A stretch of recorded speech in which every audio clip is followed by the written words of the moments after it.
تو خود غرض نہ بننا کہ اپنے آپ کو سنوار لیا اور کافی ہے، نہیں، لوگوں کو بھی نیکی کا حکم دینا۔ وامر بالمعروف ونہا عن المنکر، لوگوں کو نیکی کا حکم دینا اور برائی سے منع کرنا لوگوں کو، یہ مومن کی زندگی ہے۔ تو خود غرض نماز پڑھنے والے اگر نماز کی روح سے آشنا ہو جائیں کہ یہ محض اوپر نیچے ہونے کی مشق نہیں ہے، بلکہ یہ اللہ کے حضور اپنی نیازمندی کا اظہار ہے، اپنے عجز کا اظہار ہے، تو پھر نماز ان کو وہ مقام دیتی ہے اور وہ شعور بخشتی ہے کہ جو بے نمازی کے نصیب میں کہاں۔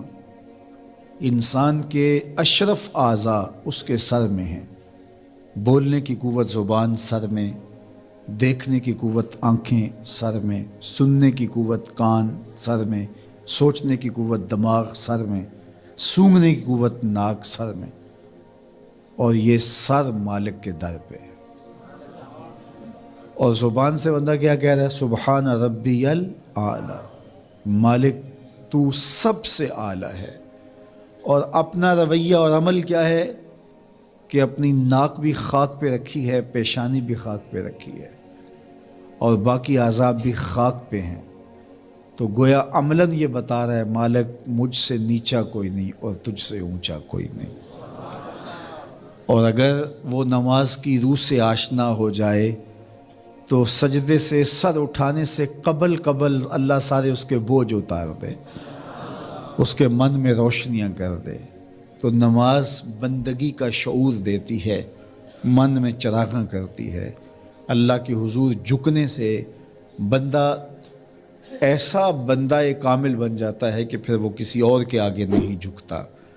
تو اپنی اولاد کو نماز کی محبت دو، نماز کی ترغیب دو، نماز کی عادت دو اور نماز کا حکم دو، اور ان کی عادت راسخ ہو جائے، طبیعت میں پختگی کے ساتھ نماز کو اختیار کرنا ان کی طبع میں جم جائے۔ نماز ان کی طبیعت میں نظم پیدا کرے گی، ان کو نظم و ضبط کا پابند بنائے گی، اور ان کی صحت کی ضامن ہوگی، اور ان کے باطن کی طہارت کا سبب اور ذریعہ ہوگی۔ اس لیے کہا کہ اللہ کے حضور جھکنا نہ بھولنا اور نماز قائم کرنا۔ نماز کا تعلق اپنے آپ سے ہے کہ وہ اپنے آپ کو سنوارتا ہے، تقرب اللہ کے لیے اس کی اپنی عملی کوشش ہے۔ بندے اور خدا کا ایک ربط ہے نماز۔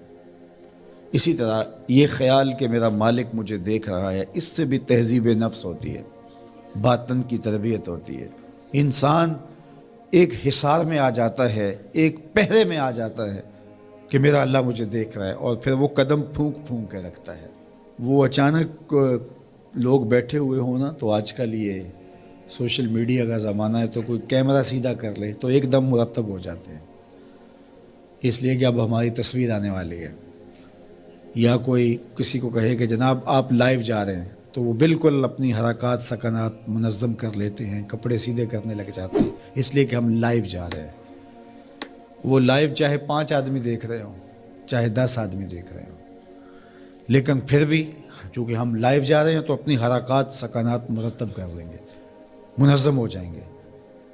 اور جب یہ یقین ہو کہ میرا اللہ مجھے دیکھ رہے ہیں، یہ ساری حرکتیں وہاں لائیو جا رہی ہیں، تو پھر دل میں برا خیال بھی آنے لگے گا تو اس کو روکیں گے کہ میرا اللہ تو دیکھ رہا ہے۔